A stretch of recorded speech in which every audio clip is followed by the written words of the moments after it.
નમસ્કાર ખેડૂત મિત્રો, આજે આપણે વાત કરવા જઈ રહ્યા છીએ પીએમ કિસાન યોજનાનો 22મા હપ્તા વિશે। આ હપ્તામાં ઘણા ખેડૂતોને પૂરા 3000 રૂપિયા મળે છે, પરંતુ કેટલાક ખેડૂતોના નામ યાદીમાંથી કપાઈ પણ શકે છે। જો તમે પણ પીએમ કિસાન યોજનાના લાભાર્થી છો, આ વિડીયો તમારા માટે ખૂબ જ મહત્વનો છે। વિડીયો અંત સુધી સાંભળો, કારણ કે એક નાની ભૂલ તમારા હપ્તો અટકાવી શકે છે। મિત્રો, તમે પીએમ કિસાનની અંદર લાભાર્થી છો, તમને પણ 2000 રૂપિયા મળે છે, તો આ વિડીયો ખાસ કરીને તમારા માટે છે, તો ધ્યાનથી સાંભળજો, જોજો અને વિડીયોને લાઇક કરજો। નવા હોય તો ચેનલને પણ સબસ્ક્રાઈબ કરી દેજો। અને સાથે સાથે મેં કોમેન્ટ બોક્સની અંદર વોટ્સઅપ ગ્રુપની લિંક પિન કરી છે, ત્યાંથી મારા વોટ્સઅપ ગ્રુપની અંદર જોઈનિંગ કરી લેજો। ત્યાં આગળ હું ખેડૂતને લગતા ફોર્મ બહાર પડે છે, તેની લિંક ત્યાં આગળ આપું છું, ત્યાંથી તમે ત્યાં ઓનલાઈન ફોર્મ તમારા મોબાઈલમાંથી ભરી શકો છો। તો ત્યાં વોટ્સઅપ ગ્રુપની અંદર જોઈનિંગ કરી લેજો। તો ચલો વિડીયો હવે ચાલુ કરીએ।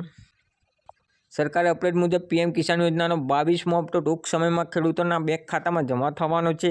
એટલે કે મિત્રો, 22મો હપ્તો 2026ની અંદર જાન્યુઆરી મહિનાની અંદર લગભગ જમા થવાનો છે, પરંતુ આ વખતે સરકાર દ્વારા લાભાર્થી યાદીની ફરી તપાસ કરવામાં આવી રહી છે। જે ખેડૂતોની માહિતી અધૂરી છે અથવા ખોટી છે, તેમનું નામ 22મા હપ્તામાંથી કાઢી નાખવામાં આવશે।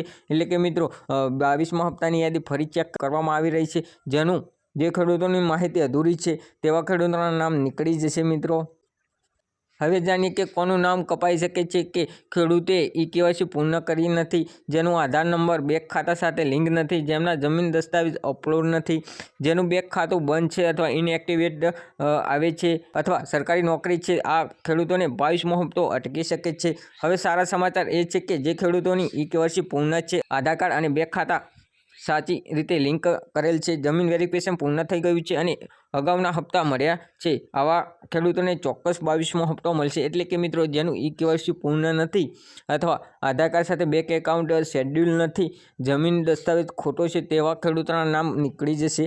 22મો હપ્તો તેમને નહીં મળે 2026ની અંદર। જેનું ઈ-કેવાયસી પૂર્ણ છે, બેંક એકાઉન્ટ આધાર કાર્ડ સાથે લિંક છે અને ખેડૂત નોંધણી કરાઈ છે, તેવા ખેડૂતોને 22મો હપ્તો મળી જશે। મિત્રો, હવે વાત કરીએ તો આજે તમારું નામ કેવી રીતે ચેક કરશો। સૌપ્રથમ ગૂગલમાં જઈને પીએમ કિસાન ઓફિશિયલ વેબસાઇટ લખો।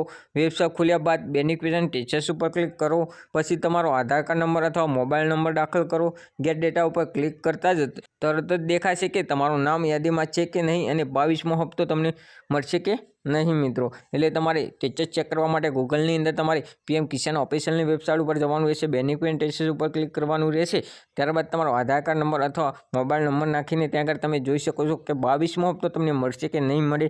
સાથે સાથે 21મા હપ્તાનું સ્ટેટસ પણ ત્યાંથી તમે ચેક કરી શકો છો। મિત્રો, ઘણા ખેડૂતો મિત્રો એક નાની ભૂલ કરે છે કે સમયસર ઈ-કેવાયસી અપડેટ કરતા નથી અથવા બેંક વિગતો ચેક કરતા નથી। એટલે આજે તમારા CSC સેન્ટર કે ઓનલાઈન માધ્યમથી અપડેટ કરી લો। જો તમારે ચેક કરવું હોય તો કે તમારું નામ 22મા હપ્તામાં યાદીમાં છે કે નહીં, તો કોમેન્ટ બોક્સમાં ચેક લખો અને આવી જ મહત્વની સરકારી યોજના અપડેટ માટે ચેનલને સબસ્ક્રાઈબ કરવાનું ભૂલશો નહીં। જય જવાન, જય કિસાન।